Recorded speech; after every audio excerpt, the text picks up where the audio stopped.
യുഎസിന്റെ Ukraine നയം തന്നെയാണ് Trump പൊളിച്ചെഴുതാൻ ശ്രമിക്കുന്നത്. റഷ്യൻ ചങ്ങാതി വ്ളാഡിമിർ പുടിനെ പ്രീണിപ്പിക്കുകയാണ് ആത്യന്തിക ലക്ഷ്യം.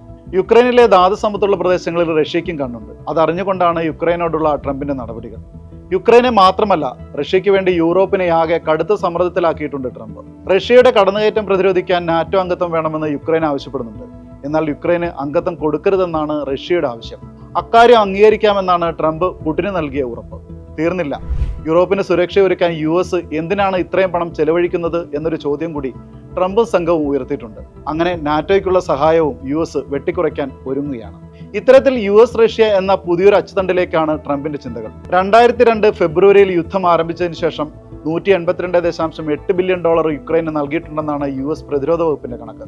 യൂറോപ്പിലെ യുഎസ് സൈനിക പരിശീലനം, റഷ്യൻ അധിനിവേശത്തിനെതിരായ ഓപ്പറേഷൻ അറ്റ്ലാന്റിക് റിസോൾവ് എന്നിവയുടെ ചെലവും ഉൾപ്പെടുത്തിയുള്ള കണക്കാണിത്. 2022 ജനുവരി മുതൽ 2024 ഡിസംബർ വരെ യുഎസ് $119.7 ബില്യൺ സഹായം ലഭ്യമാക്കിയിട്ടുണ്ടെന്നാണ് ജർമ്മനി ആസ്ഥാനമായുള്ള കീൽ ഇൻസ്റ്റിറ്റ്യൂട്ടിന്റെ റിപ്പോർട്ട്.